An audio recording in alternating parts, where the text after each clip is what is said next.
Bonjour à toutes et à tous. Alors aujourd'hui, on va parler des transformations de la matière. Ces transformations de la matière, vous les voyez tout autour de vous, tous les jours. Ça peut être, par exemple, un glaçon qui fond. Ou, une fois que le glaçon a fini de fondre, eh bien, cette eau, si on continue à la chauffer, qui va se vaporiser. Ça peut être aussi, par exemple en cuisine, un pancake qui va changer de couleur avec la cuisson et qui va gonfler. Ça peut aussi être une roue de vélo qui va se déformer au fur et à mesure que l'on appuie sur la pompe. Ça va être aussi un cachet de déferalgan qui va se dissoudre et qui va se transformer au fur et à mesure que on le plonge dans l'eau ou dans du vinaigre. Alors ces transformations, eh bien, elles ne sont pas toutes identiques. Il y en a certaines qu'on va pouvoir appeler des transformations physiques. Ce sont par exemple les changements d'état. Mais pas uniquement.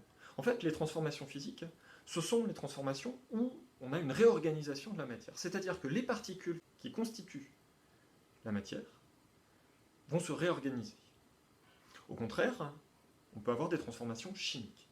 Et lors d'une transformation chimique, les particules ne se réorganisent pas, elles changent. C'est-à-dire qu'on n'a pas les mêmes particules au début et à la fin. Commençons par parler des transformations physiques. Alors, on a dit que c'était une réorganisation des molécules. Commençons donc par regarder comment sont organisées les molécules. À l'état solide, les molécules sont bien rangées les unes à côté des autres. On dit qu'elles sont organisées. Elles ont également des liaisons entre elles, qui font qu'elles sont collées les unes aux autres. Il est très difficile de les séparer. Et pour cette raison, eh bien, elles sont presque immobiles. C'est-à-dire que si je pousse une de mes particules, eh bien, toutes les autres vont bouger en même temps. Maintenant, si cet état solide, je le chauffe, je lui apporte de l'énergie thermique, eh bien, à ce moment-là, les particules vont commencer à bouger. Les liaisons entre elles vont devenir plus faibles et vont se rompre. Donc les molécules restent légèrement accrochées les unes aux autres, mais beaucoup moins. Elles vont donc pouvoir, à partir du moment où on en pousse une, eh bien, se déplacer les unes par rapport aux autres. Elles vont coulisser les unes sur les autres. C'est ce qu'on obtient lorsqu'on a l'état liquide.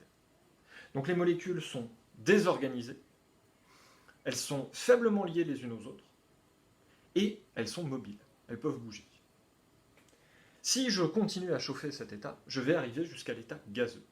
Et à ce moment-là, eh bien, les liaisons qui existaient entre les molécules vont totalement se rompre. Et à ce moment-là, les molécules vont pouvoir bouger beaucoup plus facilement et vont se répartir dans l'espace pour l'occuper en entier. On obtient donc bien un état gazeux. Alors, ça, ce sont les changements d'état, les passages entre les différents états. Maintenant, ce ne sont pas les seules transformations physiques qui existent. Par exemple, si je prends ma roue de vélo et que je lui ajoute de l'air, eh bien les molécules n'ont pas plus d'espace. Elles vont donc devenir de plus en plus serrées et vont donc se rapprocher. J'ai donc petit à petit eh bien, un gaz qui devient de plus en plus compressé, la pression augmente, la quantité de molécules augmente, le volume reste le même. Mais j'ai toujours les mêmes molécules que celles que j'avais au départ.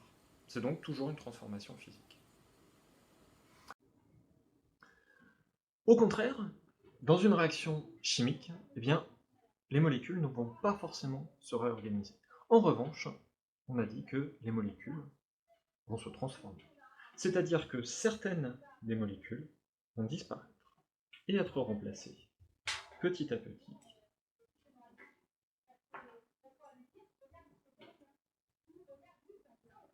par de nouvelles molécules qui n'étaient pas présentes au départ. Par exemple, si vous avez regardé l'expérience avec le vinaigre et le bicarbonate de soude, eh bien on s'aperçoit qu'on a l'apparition du gaz carbonique. Alors, si vous avez oublié cette expérience, vous pouvez aller la voir grâce au lien qui s'affiche là-haut.